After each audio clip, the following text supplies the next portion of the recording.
지금 바로 구독과 좋아요 눌러주세요. 그리고 이 영상을 어디에서 듣고 있는지 알려주세요. 여러분의 이야기가 궁금합니다. 저는 이번에 제 아들 민수의 결혼을 앞두고 있는 김순자입니다. 올해 68이 되었네요. 오늘 저는 곧 있을 상견례 때문에 잠도 제대로 이루지 못했습니다. 떨리는 마음을 진정시키려 아침 일찍 일어나 거울 앞에 서서 옷매무새를 고치고 또 고쳤습니다. 민수는 제가 키운 아이들 중 막내입니다. 첫째와 둘째는 이미 결혼해서 각자의 가정을 꾸리고 있지만 늦둥이인 민수만큼은 특별한 애정을 가지고 키웠던 것 같아요.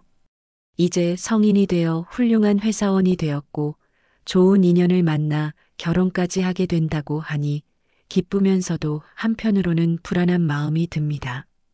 예비 며느리 지은은 민수보다 2살 어린 29입니다. 처음 민수가 지은을 소개했을 때 참 단정하고 예쁜 아이라고 생각했어요. IT 회사에서 프로그래머로 일한다고 하더군요. 요즘 시대에 맞는 현대적인 여성이라는 생각이 들었습니다. 하지만 오늘 있을 상견례가 걱정됩니다. 지은의 부모님을 처음 뵙는 자리이기도 하고 우리 민수가 준비한 신혼집 이야기도 나눌 터인데 모든 게 순조롭게 진행될지 모르겠어요. 제가 월세 단칸방에 살고 있다는 것도 걸리고 검소한 제 생활 방식이 지은 내 가족들 눈에는 어떻게 비칠지도 염려됩니다. 거실 시계가 아침 10시를 가리키고 있네요. 이제 2시간 후면 상견례입니다. 제 마음속에는 설렘과 불안이 교차하고 있습니다. 아들의 인생에서 가장 중요한 선택을 앞두고 있는 이 시점에 제가 어머니로서 해줄 수 있는 것은 그저 묵묵히 지켜보며 응원하는 것뿐일까요? 사람들은 제가 왜 이렇게 살고 있는지 이해하지 못합니다. 25년째 운영하고 있는 작은 분식집이 있어요. 처음에는 고단했지만 꾸준히 장사를 하다 보니 이제는 제법 단골 손님도 많고 수입도 안정적입니다. 3년 전 어머님이 돌아가시면서 강남에 있는 아파트를 물려주셨습니다. 시가로 80억이 넘는다고 하더군요. 하지만 저는 그 큰 집에 혼자 살 자신이 없었습니다. 너무 크고 횡해서 외로움만 커질 것 같았거든요. 그래서 그 집은 전세를 주고 전 여전히 제가 편한 월세 단칸방에서 지내고 있습니다. 분식집 일을 하면서 깨달은 게 있어요. 돈이란 건 필요한 만큼만 있으면 된다는 거죠. 새벽에 일어나 장을 보고 음식을 준비하고 손님들과 이야기를 나누는 이 일상이 저는 행복합니다. 비싼 옷이나 명품 가방을 사는 대신 매달 조금씩 기부도 하고 있어요. 어떤 분들은 제가 구두쇠라고 수군거립니다. 하지만 저는 제 방식대로 살아가고 있을 뿐이에요. 돈이 많다고 해서 꼭 그만큼 써야 하는 건 아니잖아요. 검소한 삶이 제게는 더 편하고 자연스럽습니다. 가끔 민수가 걱정스러운 눈으로 저를 바라볼 때면 마음이 아픕니다. 더 좋은 집으로 이사를 하라고 가게는 그만두고 편하게 살라고 하지만 저는 이대로가 좋아요. 사람들의 시선이나 평가에 신경 쓰지 않고 제가 원하는 방식대로 살아가는 것. 그게 제 행복이니까요. 돈은 많지만 검소하게 사는 제 모습이 상견례에서 어떻게 비춰질지 걱정되기는 합니다. 하지만 진심은 통할 거라고 믿어요. 겉으로 보이는 모습이 전부가 아니라는 걸 오늘 지은 내 가족들도 알아주셨으면 좋겠습니다. 상견례는 강남의 한 고급 한정식 집에서 이루어졌습니다. 지은의 어머님은 처음부터 눈빛이 날카로웠어요. 제 수수한 차림새를 위아래로 훑어보시더니 분식집을 하고 월세 단칸방에 산다는 이야기에 코웃음을 치셨습니다. 신혼집 이야기가 나오자 분위기는 더욱 차가워졌습니다. 지은의 어머님은 신랑 측에서 모든 걸 준비하는 게 당연하다며 사위 될 사람이 제대로 된 아파트는 있는지 따지듯 물으셨죠. 민수가 전세로 알아본 신촌의 아파트 이야기를 꺼내자 그런 곳에는 절대 딸을 보낼 수 없다고 하셨습니다. 저는 그저 묵묵히 듣고만 있었습니다. 하지만 민수는 참지 못했나 봅니다. 갑자기 일어서더니 제가 물려받은 강남 아파트 이야기를 꺼냈어요. 80억이 넘는 아파트의 가치를 말하자 지은의 어머님 표정이 순식간에 바뀌었습니다. 그 순간 민수의 얼굴이 굳어졌습니다. 지은의 어머님은 이제 저를 어머님이라 부르며 친근하게 구시렁거리셨지만 민수의 눈빛은 이미 식어 있었습니다. 제 아들은 돈 앞에서 돌변하는 예비 처가의 모습에 큰 실망을 한 것 같았어요. 식사가 끝나갈 무렵 지은의 어머님은 신혼집으로 강남 아파트를 비워주면 어떻겠냐고 제안하셨습니다. 하지만 민수는 단호하게 거절했어요. 자신의 능력으로 이룬 것이 아닌 부모의 재산으로 결혼 생활을 시작하고 싶지 않다고 했습니다. 그날 집으로 돌아오는 차 안에서 민수는 말없이 운전대만 잡고 있었습니다. 제 아들의 뒷모습을 보며 마음이 아팠지만 한편으로는 돈보다 중요한 가치를 알고 있는 아들이 자랑스러웠습니다. 상견례 이후 일주일이 지났습니다. 민수가 퇴근 후 집에 찾아왔어요. 평소와 달리 많이 지쳐 보였습니다. 아들은 지은과 나눈 신혼집 비용 이야기를 털어놓았습니다. 민수는 자신의 월급과 그동안 모아둔 적금으로 신혼집 보증금의 70%를 준비할 수 있다고 했습니다. 나머지 30%는 지은과 함께 부담하자고 제안했다고 해요. 신혼 살림을 꾸리는데 필요한 가구나 가전제품도 둘이 상의해서 준비하고 싶다고 했답니다. 하지만 지은은 신혼집 비용을 전적으로 남자가 부담하는 게 당연하다며 거절했다고 합니다. 맞벌이를 하면서도 집 비용은 모두 남자가 내야 한다는 생각이 이해되지 않는다고 민수는 말했어요. 더 속상했던 건 지은이 보인 반응이었습니다. 신혼집 비용 분담을 제안했다는 이유로 민수를 구두쇠라고 비난했다고 해요. 심지어 강남 아파트가 있는 집안에서 자란 남자가 왜 이렇게 짠돈에 연연하냐며 불평했다고 합니다. 민수는 테이블에 놓인 커피잔을 물끄러미 바라보며 말했습니다. 결혼은 평생의 동반자를 찾는 일인데 신혼부터 모든 걸 자신에게 의존하려 한다면 과연 이 결혼이 올바른 선택일까 고민된다고 했어요. 저는 민수의 이야기를 들으며 마음이 무거워졌습니다. 돈은 결혼 생활에서 중요한 부분이지만 그것만으로 행복한 가정을 이룰 순 없는 법이니까요. 결혼 전부터 경제적인 문제로 갈등이 생긴다면 앞으로의 삶은 어떻게 될지 걱정이 되었습니다. 밤늦게까지 이어진 대화 끝에 민수는 결혼에 대해 다시 한번 깊이 생각해 보겠다고 했습니다. 아들의 뒷모습을 보며 생각했습니다. 때로는 서로의 차이를 인정하지 못하는 것이 사랑보다 더 큰 문제가 될 수 있다는 것을. 상견례 이후 지은의 어머님께서 저희 집으로 방문하셨습니다. 제 작은 월세방을 보시더니 믿을 수 없다는 듯 고개를 절레절레 흔드셨어요. 그리고는 당신의 부동산 투자 성공 이야기를 늘어놓기 시작했습니다. 청담동에 있는 빌라 3채, 제주도의 땅, 그리고 방배동의 고급 아파트까지. 재산 목록을 한참 말씀하시더니 지은도 그런 환경에서 자랐다며 자부심을 보이셨어요. 심지어 지은의 옷장에는 명품 가방만 30개가 넘는다고 자랑하셨습니다. 이야기를 들으며 가슴이 답답해졌습니다. 결혼이 두 사람의 마음이 만나는 일이 아닌 재산 목록을 비교하는 거래처럼 느껴졌기 때문입니다. 지은의 어머님은 계속해서 강남 아파트 이야기를 꺼내셨고 신혼부부가 그곳에서 살면 좋겠다고 거듭 말씀하셨어요. 방문하신 내내 지은의 어머님은 돈 이야기만 하셨습니다. 민수의 연봉, 승진 가능성, 퇴직금 규모까지 꼬치꼬치 캐물으셨죠. 심지어 제가 분식집을 하는 것도 이해할 수 없다며 그런 굳은 일은 그만두라고 하셨습니다.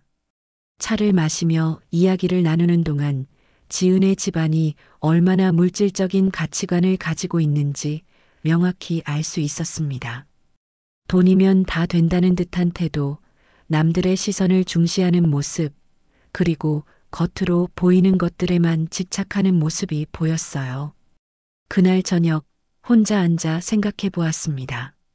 과연 이런 가치관을 가진 가정과 우리 민수가 행복할 수 있을까? 돈이 전부인 세상에서 진정한 사랑과 존중은 찾을 수 있을까? 답답한 마음에 한숨만 나왔습니다. 방문을 마치고 돌아가시면서 지은의 어머님은 제게 명품 백을 선물하고 싶다고 하셨습니다. 하지만 저는 정중히 거절했어요. 우리 집 재산이 궁금하시다면서도 제 검소한 생활 방식을 이해하지 못하시는 모습이 안타까웠기 때문입니다. 어제 밤늦게 민수가 찾아왔습니다. 평소라면 꼿꼿했을 아들의 어깨가 축 처져 있었어요. 식탁에 앉아 이야기를 시작한 민수의 목소리에는 깊은 고민이 묻어났습니다. 지은과 데이트를 하면서도 계속 불안하다고 했어요. 처음에는 서로를 향한 마음만 있었는데 결혼을 준비하면서 지은이 점점 돈과 조건만 따지는 것 같다고 했습니다. 카페에서 만날 때도 값비싼 메뉴만 고르고 데이트 비용도 전부 민수에게 맡기더랍니다. 민수는 자신의 커피잔을 물끄러미 바라보며 말했어요. 사랑하는 마음은 여전하지만 앞으로의 삶이 과연 행복할 수 있을지 확신이 서지 않는다고. 평생을 함께할 사람인데 경제적인 면만 바라보는 게 맞는 걸까 고민된다고 했습니다. 저는 오랫동안 민수의 이야기를 들었습니다. 그리고 제가 살아오면서 깨달은 것들을 들려주었어요. 돈이 인생의 전부가 아니라는 것, 하지만 함께 살아갈 사람의 가치관은 정말 중요하다는 것을. 결혼은 단순히 두 사람이 만나는 게 아니라 서로의 삶의 방식이 맞닿는 일이라고 말해주었습니다. 민수의 눈빛이 조금씩 달라지기 시작했어요. 어쩌면 지금 이 혼란스러운 시기가 앞으로의 삶을 위해 필요한 과정일지도 모른다고. 결혼 전에 서로의 모습을 제대로 볼 수 있었던 것이 다행이라고 이야기했습니다. 밤이 깊어갈수록 민수의 마음도 조금씩 정리되는 것 같았어요. 결혼은 사랑만으로 이루어지는 게 아니라 서로를 이해하고 존중하는 마음이 필요하다는 걸 깨달은 것 같았습니다. 아들이 돌아간 후 창밖의 달을 바라보며 생각했습니다. 인생에서 가장 중요한 선택을 앞둔 민수가 올바른 결정을 내렸으면 좋겠다고. 그리고 언젠가는 진정으로 민수를 이해하고 존중해 줄 수 있는 좋은 인연을 만났으면 하고 바랐습니다. 오늘 아침 분식집에서 일을 하고 있는데 지은의 어머님이 불쑥 찾아오셨습니다. 가게를 둘러보시더니 콧방귀를 뀌셨어요. 80억이 넘는 아파트를 가진 사람이 이런 허름한 가게에서 일하는 게 이해가 안 된다며 비아냥거리셨습니다. 손님들이 계신데도 목소리를 높이셨어요. 월세 단칸방에 사는 것도 모자라 이런 곳에서 장사를 하다니 민수가 부끄러워하지 않느냐고 하셨습니다. 저는 묵묵히 일만 했습니다. 손님들 음식을 준비하고 설거지를 하고 주문을 받으면서도 귀는 아프도록 쏟아지는 말들을 들어야 했습니다. 그때 민수가 들어왔어요. 점심을 먹으러 온다고 했었는데 때마침 이런 상황을 목격한 겁니다. 평소 조용하던 민수가 처음으로 크게 화를 냈습니다. 어머니를 그렇게 무시하지 말라고. 우리 어머니의 삶이 얼마나 가치 있고 존경스러운지 모르시는 거라고 말했어요. 민수는 제가 평생 성실하게 살아왔다는 것, 검소한 생활 속에서도 늘 다른 사람을 배려하고 돕는다는 것, 그리고 그런 모습을 보며 자신도 많은 것을 배웠다고 이야기했습니다. 돈보다 중요한 가치가 있다는 것을 가르쳐 준 것이 바로 저라고 말하는 아들의 목소리에 저도 모르게 눈물이 났습니다. 지은의 어머님은 당황하신 듯 했어요. 뒤늦게 체면을 차리시려는지 말씀하시길 모두 민수의 앞날을 걱정해서 하는 말이라고 하셨습니다. 하지만 민수는 이미 마음을 정한 듯 했어요. 자신의 어머니를 이해하지 못하는 사람과는 평생을 함께할 수 없다고 단호하게 말했습니다. 그날 저녁 가게 문을 닫고 집으로 돌아오는 길에 생각했습니다. 제 삶이 남들 눈에는 초라해 보일지 모르지만 저는 떳떳합니다. 그리고 그런 제 모습을 이해하고 지지해주는 아들이 있다는 것에 가슴 깊이 감사함을 느꼈습니다. 지은의 변화는 서서히 드러났습니다. 결혼 준비를 하면서 점점 더 물질적인 면만 강조하기 시작했어요. 신혼여행도 최소 5천만 원은 써야 한다며 민수의 카드로 고가의 명품을 사기 시작했다고 합니다. 어제는 민수가 회사 일로 늦어진다고 하자 지은이 강남 아파트에 대해 다시 꺼냈다고 해요. 신혼집으로 그곳을 쓰지 않으면 결혼을 다시 생각해 보겠다고 했답니다. 심지어 월세방에 사는 시어머니를 모시고 사는 건 절대 안 된다며 앞으로 저와 거리를 두고 싶다고도 했어요. 지은은 이제 민수의 회사 동료들 앞에서도 자신의 집안이 얼마나 부유한지 자랑하고 다닌다고 합니다. 직장 회식에서도 민수가 자신에게 걸맞은 수준의 생활을 해줄 수 있을지 의심된다는 말을 공공연히 했다고 해요. 한 번은 지은이 민수의 월급 통장을 관리하겠다고 했답니다. 결혼하면 남편 돈은 아내가 관리하는 게 당연하다면서요. 게다가 민수의 적금을 해약해서 신혼집 인테리어에 쓰자고도 했다고 합니다. 민수가 거절하자 속이 좁다며 화를 냈다고 해요. 며칠 전에는 민수의 친구 결혼식에 갔다가 하객들 앞에서 민수를 망신 주었다고 합니다. 강남 아파트가 있는 집 아들이 이렇게 검소하게 사느냐며 주변 사람들이 다 들을 수 있게 큰 소리로 말했다고 해요. 이런 일들이 반복되면서 민수의 마음도 점점 식어갔습니다. 처음에는 지은의 배경이나 성격 차이를 이해하려 노력했지만 이제는 도저히 받아들일 수 없는 수준이 되어버린 것 같아요. 어제 저녁 민수는 결혼을 진지하게 재고해 보겠다고 했습니다. 때로는 사랑보다 더 중요한 것이 있다는 걸 깨닫는 데는 시간이 필요한 법이죠. 민수가 이런 과정을 통해 진정으로 자신에게 맞는 사람이 어떤 사람인지 깨달았기를 바랍니다. 오늘 아침 평소처럼 새벽 시장에 다녀왔습니다. 25년째 하는 일상이에요.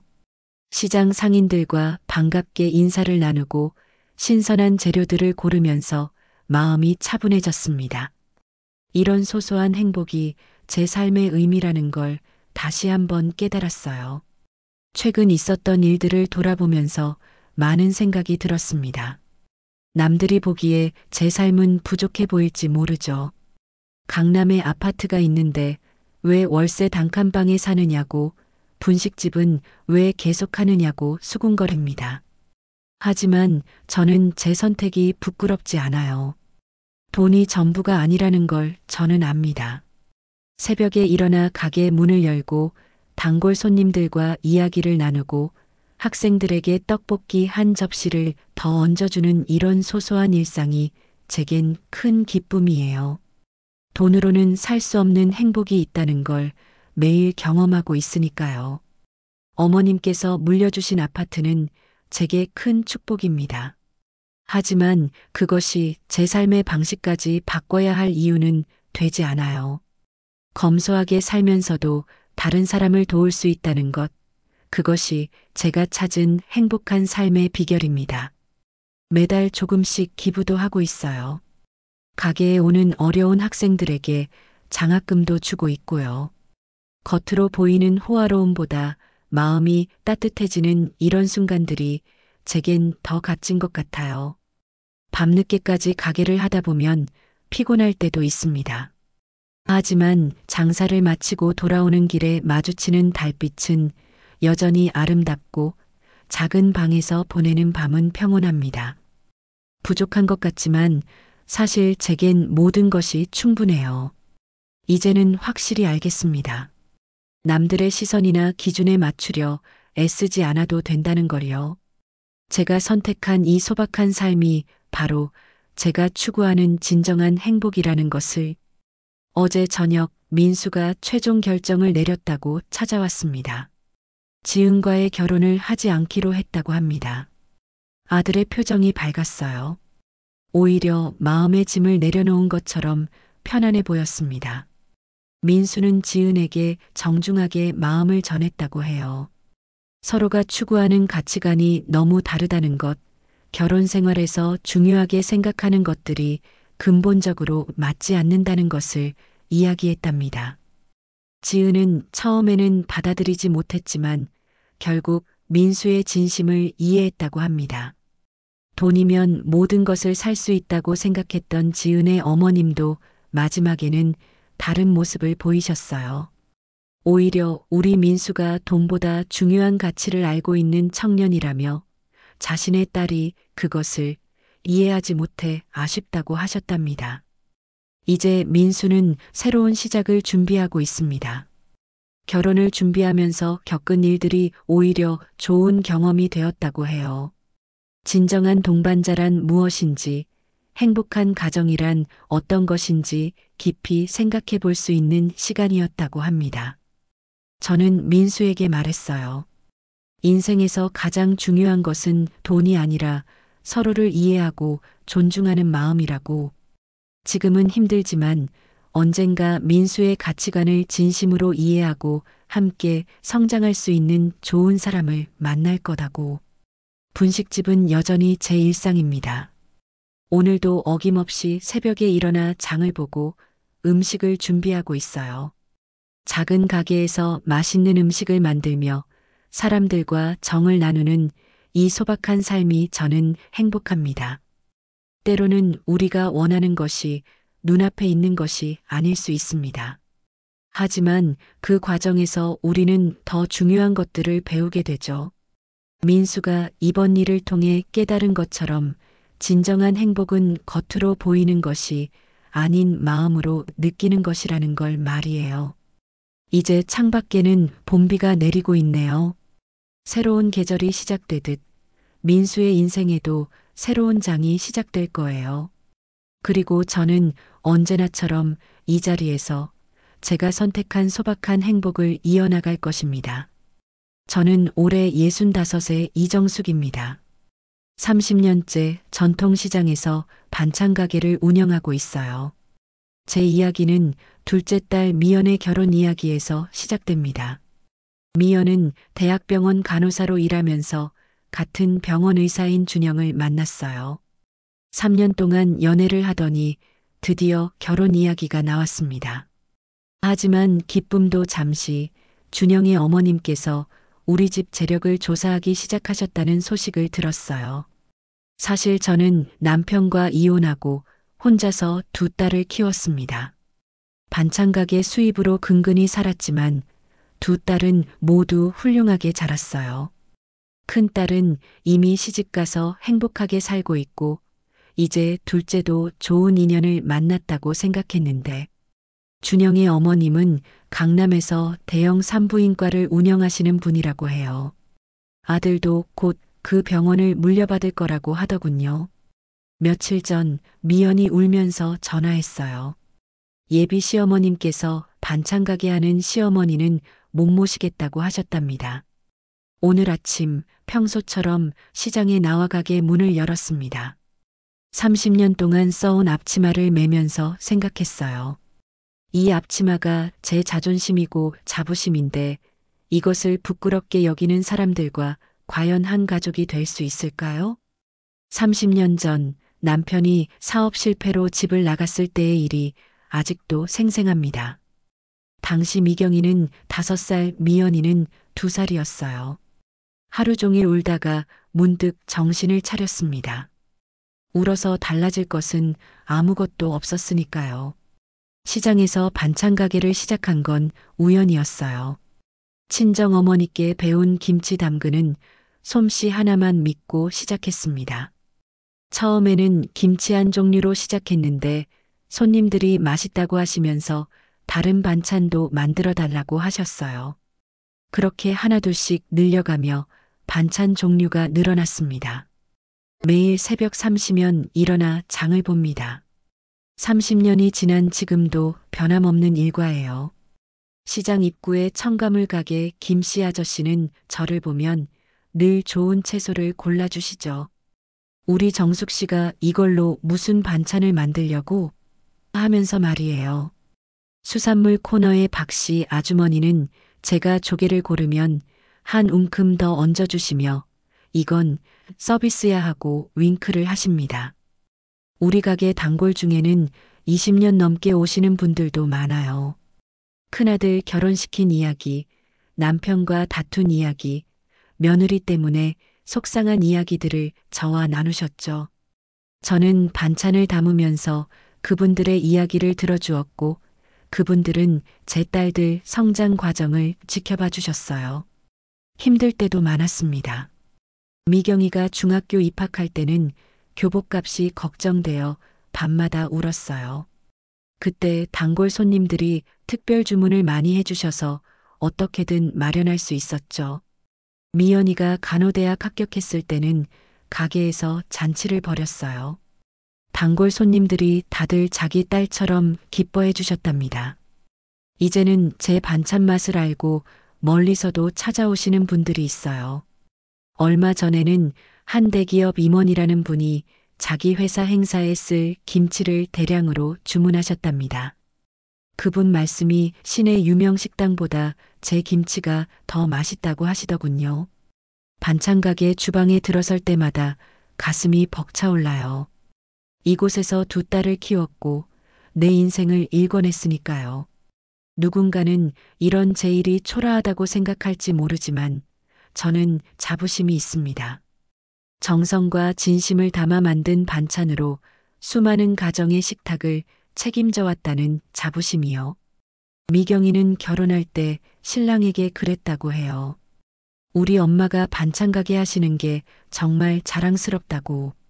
그 말을 들었을 때 얼마나 울었는지 몰라요. 이제 미연이도 좋은 사람 만나서 결혼한다고 하는데 과연 그 집안에서는 제 직업을 어떻게 생각할까요? 첫 상견례 날이었습니다. 강남의 고급 한정식 집으로 약속이 잡혔어요. 미연이가 전날 밤늦게 찾아와서 옷을 골라주었죠. 엄마, 이 치마 입고 가요. 제가 어버이날 선물로 드린 거. 평소 입던 옷들이 초라해 보일까봐 딸이 신경 써준 겁니다. 준영의 부모님은 늦지도 일찍도 않은 정확히 약속 시각에 도착하셨어요. 어머님은 발 뒤꿈치가 높은 명품 구두를 신고 계셨고 아버님은 넥타이 핀이 반짝이는 정장 차림이셨죠. 첫 인사를 나누는데 어머님의 시선이 제 손을 향했어요. 30년 반찬일로 거칠어진 제 손을. 식사가 시작되고 이야기가 오갔습니다. 준영 아버님은 의대 교수 시절 제자였던 준영을 아들로 삼아 병원을 물려주실 거라고 하셨어요. 어머님은 준영이 미국 연수를 다녀온 이야기, 곧 병원을 확장할 계획이라는 이야기를 하셨습니다. 그러다 제게 질문이 이어졌어요. 미연 어머님은 무슨 일을 하시나요? 제가 전통시장에서 반찬 가게를 한다고 하자 순간 테이블에 정적이 흘렀습니다. 어머님의 표정이 굳어졌고 아버님은 급히 와인 잔을 드셨어요. 아, 그러시구나. 그런데 장사는 이제 그만하셔도 되지 않나요? 미연이가 시집 오면 우리 며느리 친정 어머니가 시장에서 장사하신다고 하면 어머님의 말씀에 미연이가 얼굴을 붉혔습니다. 준영은 미연의 손을 꼭 잡더군요. 순간 제 머릿속에 스쳐 지나갔어요.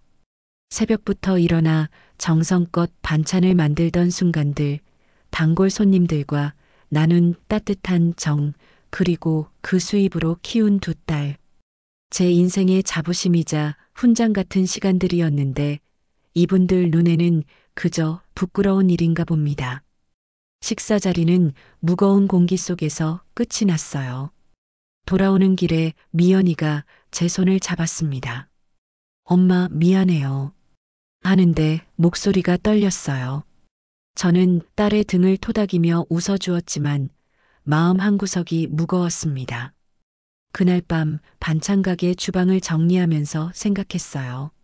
사람의 가치는 직업으로 매길 수 있는 게 아닌데 앞으로 이 가족과 어떻게 마음을 맞춰갈 수 있을지 그리고 과연 미연이가 행복할 수 있을지 걱정이 되었습니다.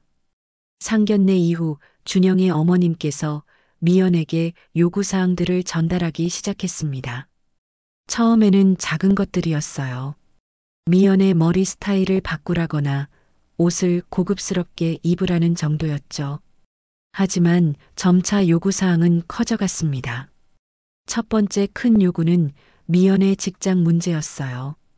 대학병원 간호사라니 그건 좀 그렇지 않니? 우리 병원으로 옮기는 게 어떻겠어? 준영의 어머님은 미연이 자신들의 산부인과에서 일하기를 원하셨습니다. 미연이 5년 동안 실력을 쌓아온 중환자실 간호사 경력은 안중에도 없으셨죠. 두 번째는 신혼집이었어요. 준영 어머님은 강남에 고급 아파트를 알아보고 계셨답니다. 우리가 전세금은 줄 테니 너희는 월세만 내면 돼. 하지만 거기에는 조건이 있었어요. 제가 절대로 그 집에 찾아가지 말라는 것. 반찬을 해다 주는 것도 안 된다고 하셨죠. 가장 큰 문제는 제 반찬 가게였습니다. 결혼하기 전에 반찬 가게는 정리하셔야 해요. 며느리 친정 어머니가 시장에서 장사하시는 걸 어떻게 봐요? 준영의 어머님은 단호하셨어요. 대신 적당한 보상을 해주겠다고 했답니다. 마치 제 30년 세월을 돈으로 매수하려는 것 같았어요. 미연에 대한 간섭도 점점 심해졌습니다. 주말마다 쇼핑을 다니며 값비싼 옷을 사주시고 피부과와 성형외과를 데리고 다니셨어요. 의사 부인이 될 사람이니까 이 정도는 해야지 하시면서요. 심지어는 미연의 언니네 집에 가는 것도 못마땅해 하셨답니다. 어느 날은 준영의 어머님이 직접 제 가게로 찾아오셨어요. 점심시간이라 손님들이 많을 때였는데 큰 소리로 말씀하셨죠. 이런 데서 일하시다가는 우리 준영이 체면을 깎아내리는 거예요. 아들 인생 망치고 싶지 않으시면 빨리 정리하세요. 그날 저녁 미연이가 울면서 저를 찾아왔어요. 준영과 싸웠다고 했습니다. 준영은 부모님 뜻을 거역할 수 없다고 했고 미연은 제 가게를 포기하라는 말에 화가 났다고 해요. 엄마, 저 어떡해요? 전 우리 엄마가 자랑스러운데. 창밖으로 비가 내리기 시작했어요. 빗소리를 들으며 생각했습니다. 과연 이 결혼이 우리 미연이에게 행복이 될 수 있을까?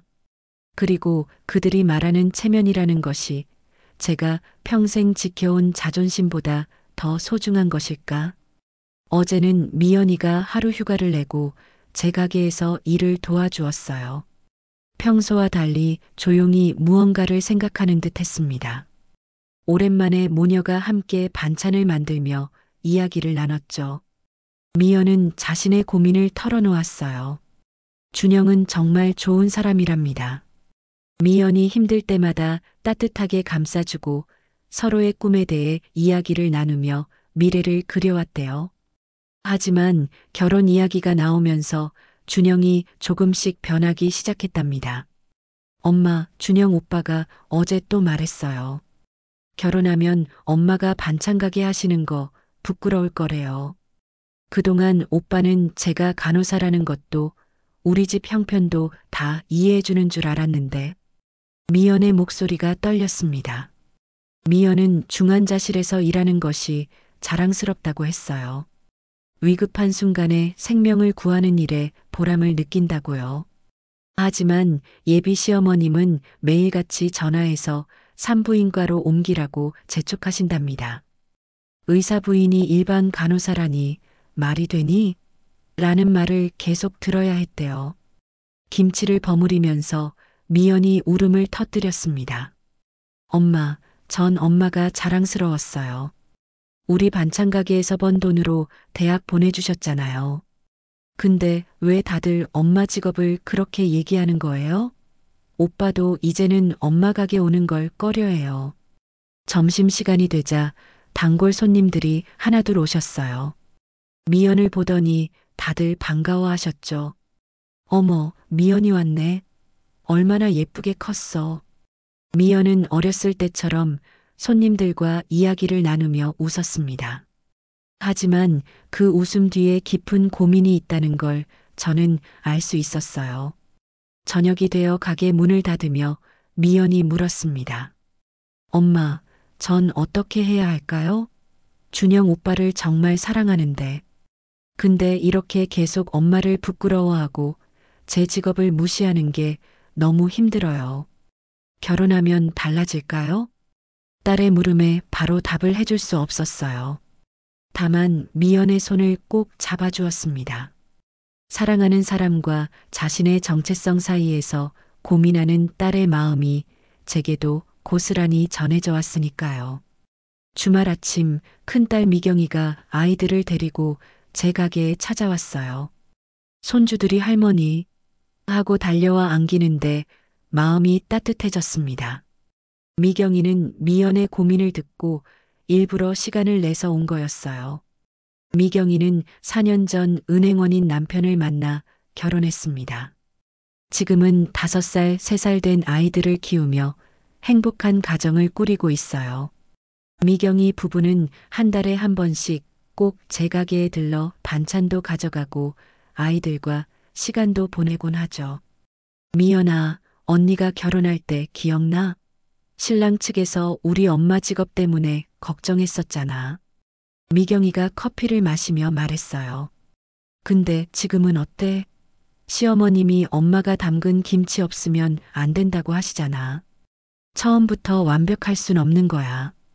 미경의 시어머님은 처음에 제가 시장에서 반찬 가게를 한다는 것에 난색을 표하셨대요. 하지만 미경이가 당당하게 말했다고 합니다. 어머님, 저는 우리 엄마가 자랑스러워요. 엄마가 이렇게 열심히 사시는 모습을 보고 자랐기에 제가 이만큼 성장할 수 있었어요. 동생아, 결혼은 두 사람만 하는 게 아니야. 가족들의 생각도 중요하지. 하지만 더 중요한 건 내 마음이야. 준영 씨가 정말 너를 사랑한다면 우리 엄마의 가치를 알아봐 줄 거야. 그게 안 된다면 그건 내가 생각하는 사랑이 아닐 수도 있어. 미경이는 자신의 결혼 생활 이야기를 들려주었어요. 서로 다른 환경에서 자란 두 사람이 어떻게 맞춰가고 이해하게 되었는지, 시행착오를 겪으면서도 서로를 존중하는 법을 배워갔다고 했죠.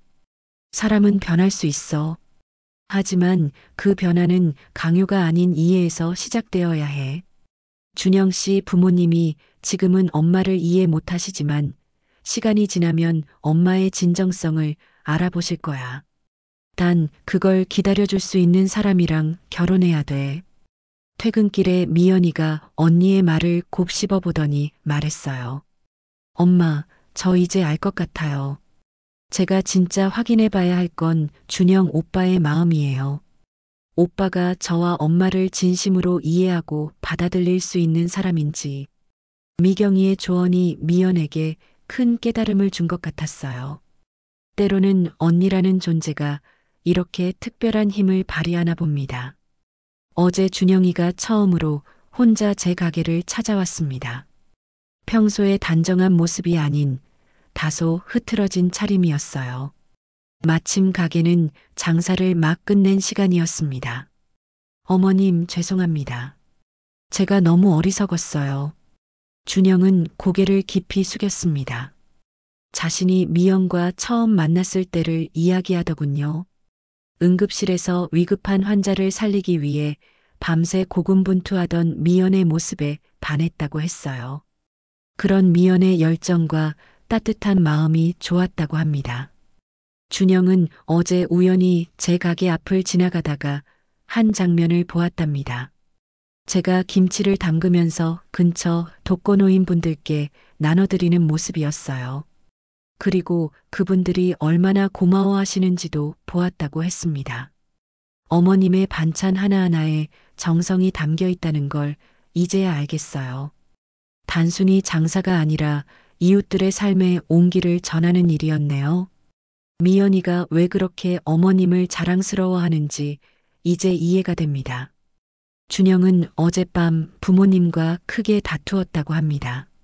자신도 이제는 미연의 직업을 존중하고 장인어른 장모님도 있는 그대로 받아들이고 싶다고 말씀드렸대요. 하지만 부모님은 끝까지 반대하셨고 결국 준영은 독립을 선언했답니다. 어머님, 저는 미연이를 진심으로 사랑합니다. 미연이가 사랑하고 자랑스러워하는 어머님도 제 어머님으로 모시고 싶어요. 제가 앞으로 어머님의 아들이 되어 효도하겠습니다.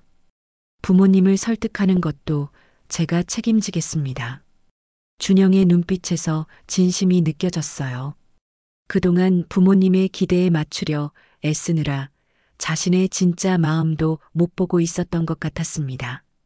저는 준영의 손을 잡아주었어요. 고마워요, 준영 씨. 우리 미연이를 이렇게 생각해 주니 이제 마음이 놓이네요. 앞으로 힘든 일도 많겠지만 서로 이해하고 존중하면서 이겨내보자고요. 준영이 돌아간 후 가게 창문 너머로 달빛이 스며들었습니다. 오늘 하루가 우리 가족에게 큰 전환점이 될 것 같다는 예감이 들었어요. 준영의 독립선언 이후 한 달 정도가 지났을 때의 일입니다. 평소처럼 가게 문을 열고 장사 준비를 하고 있는데 뜻밖의 손님이 찾아왔어요. 준영의 어머님이었습니다. 어머님은 많이 달라진 모습이었어요. 지난번처럼 화려한 옷차림이 아닌 소박한 차림이셨죠. 죄송합니다. 제가 너무 교만했네요. 어머님은 조심스레 말을 꺼내셨어요. 준영이 처음으로 부모님 뜻을 거역하고 독립해서 살겠다고 나간 후 많은 생각을 하셨다고 합니다. 아들이 처음으로 제 병원을 거부했어요. 자기는 대학병원에서 의사로 계속 일하고 싶다고. 그동안 제가 준영이의 인생을 제 맘대로 정해온 걸 깨달았죠. 어머님의 눈가에 눈물이 맺혔습니다. 그날 어머님은 제 가게에서 하루를 보내셨어요. 처음에는 어색해 하셨지만 제가 반찬을 만드는 모습을 유심히 지켜보셨죠. 한 젊은 주부가 와서 시어머니가 아프신데 영양가 있는 반찬을 추천해달라고 하자 제가 특별히 준비한 잔치 음식을 포장해 주는 걸 보셨습니다. 정말 대단하세요. 손님 한 분 한 분의 사정을 다 알고 계시네요. 어머님이 감탄하셨어요. 그러다 점심시간에 밀려드는 손님들을 보며 깜짝 놀라셨답니다. 이렇게 많은 분들이 찾아오시는 줄 몰랐어요. 심지어 저 양반은 강남에서 온 대기업 임원님 같은데 오후에는 제가 만드는 김치를 배우고 싶다고 하셨어요. 미연이가 말하더군요. 어머님 김치가 세상에서 제일 맛있다고. 이제 보니 그 말이 과장이 아니었네요. 어머님은 김치 속을 버무리면서 연신 감탄하셨습니다. 솔직히 말씀드리면 처음엔 시장 반찬 가게라는 게 창피했어요. 하지만 하루 종일 여기 있어 보니 깨달았습니다. 장사가 아니라 정성과 사랑을 나누는 일이었네요. 어머님은 마지막에 이렇게 말씀하셨어요. 퇴근할 때쯤 어머님이 제 손을 잡으셨습니다. 이제 좀 알 것 같아요. 미연이가 왜 이렇게 당당하고 따뜻한 아이로 자랄 수 있었는지. 앞으로는 제가 먼저 어머님께 찾아뵙고 싶어요. 그 말씀에 저도 모르게 눈물이 났습니다. 그날 밤 어머님은 김치 한 포기를 들고 가셨어요. 다음 날 준영에게서 연락이 왔답니다. 어머님이 처음으로 집에서 김치를 담그셨다고, 그리고 자신의 선택을 이해해 주셨다고 했어요. 미영과 준영이 함께 제 가게를 찾아온 것은 어느 가을 저녁이었습니다. 둘 다 병원 당직을 마치고 온 듯 했어요. 피곤해 보였지만 눈빛만은 맑았습니다. 어머님, 저희가 많은 이야기를 나눴어요. 준영이 먼저 입을 열었습니다. 미연은 준영의 손을 꼭 잡은 채 이야기를 이어갔어요. 엄마, 우리 결혼해도 될까요? 이제는 정말 자신 있어요. 두 사람은 지난 한 달 동안 서로에 대해 더 깊이 알아가는 시간을 가졌다고 합니다. 준영은 미연의 병원 당직에 동행하며 그녀가 얼마나 훌륭한 간호사인지 지켜보았고, 미연은 준영이 자신의 신념을 지키기 위해 부모님과 맞서는 모습을 보며 그의 진심을 확인했다고 해요. 어머님, 전 이제 알아요. 왜 미연이가 중환자실을 떠나지 못하는지, 생명을 살리는 일에 대한 사명감이 얼마나 큰지. 그래서 결정했어요. 미연이가 하고 싶은 일을 계속하도록 지지해 주기로요. 미연도 울먹이며 말했어요. 엄마, 준영 오빠가 어제 중환자실 야간 당직 끝나고 여기 와서 몰래 반찬 만드는 거 배웠대요. 나중에 우리도 엄마처럼 이웃들과 음식 나누며 살고 싶다고. 두 사람은 신혼집도 결정했다고 합니다. 병원 근처의 작은 아파트를 월세로 얻기로 했대요. 준영의 어머님이 권하신 강남 고급 아파트 대신 둘의 형편에 맞는 곳으로 정했다고 해요. 어머님, 저희가 스스로의 힘으로 차근차근 시작하고 싶어요. 그동안 부모님 기대에 맞추려다 보니 진짜 행복이 뭔지 잊고 있었거든요. 준영의 말에 미연이 고개를 끄덕였습니다. 가게 문을 닫으며 둘은 제게 부탁했어요. 결혼식도 거창하게 하지 않고 제가 직접 음식을 준비해 주었으면 좋겠다고. 하객들에게 제 손맛을 대접하고 싶다는 거였죠. 그날 밤 달빛 아래 앉아 있는 두 사람을 바라보며 생각했습니다. 때로는 서로의 다름을 인정하고 받아들이는 과정이 필요한 것 같아요. 그 과정을 지나고 나면 더 단단하고 진실된 사랑이 피어나는 걸까요? 오늘은 미연이와 준영이의 결혼식이 있던 날입니다. 두 사람의 바람대로 호텔 웨딩이 아닌 작은 교회에서 예식을 올렸어요. 하객들에게 대접할 음식은 제가 직접 준비했습니다. 사흘밤을 새워가며 정성껏 만든 음식들이에요. 준영의 어머님도 이틀 전부터 제 가게에 와서 함께 음식을 만드셨어요. 어머님, 이제야 알겠어요. 왜 손님들이 어머님 반찬을 그리도 좋아하시는지. 음식에 정성이 담기는구나. 어머님은 김치를 담그며 수줍게 웃으셨습니다. 결혼식장에는 제 단골 손님들도 많이 오셨어요.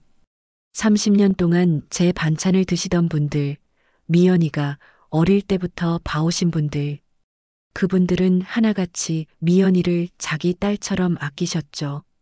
정숙 씨 딸이 의사 선생님하고 결혼한다고? 우리 미연이 복 받았네. 큰딸 미경이네 가족도 와서 축하해 주었어요. 조카들이 꽃바구니를 들고 앞에서 걸어가는 모습이 어찌나 예쁘던지. 미경이는 미연이의 부케를 받았네요. 언니 고마워요. 언니가 있어서 제가 여기까지 올 수 있었어요. 미연이가 미경이를 꼭 안았습니다. 피로연은 제가 준비한 음식으로 꾸몄어요. 집에서 만든 듯한 정겨운 상차림에 하객들이 감동하셨답니다. 준영의 아버님은 소박하지만 정성 가득한 음식이 마음에 든다고 앞으로도 자주 드시고 싶다고 하셨어요. 신랑 신부의 신혼집은 병원 근처 작은 아파트입니다. 준영이가 직접 월세 계약서를 쓰고 미연이와 함께 가구도 고르고 직접 조립했대요. 보증금은 둘이 모은 돈으로 마련했다고 합니다. 그 모습을 보며 준영의 어머님도 흐뭇해 하셨어요.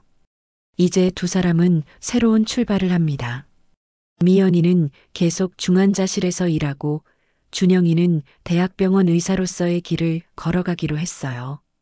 주말이면 제 가게에 들러 음식도 만들고 이웃들과 나누는 삶을 실천하고 싶다고 하네요.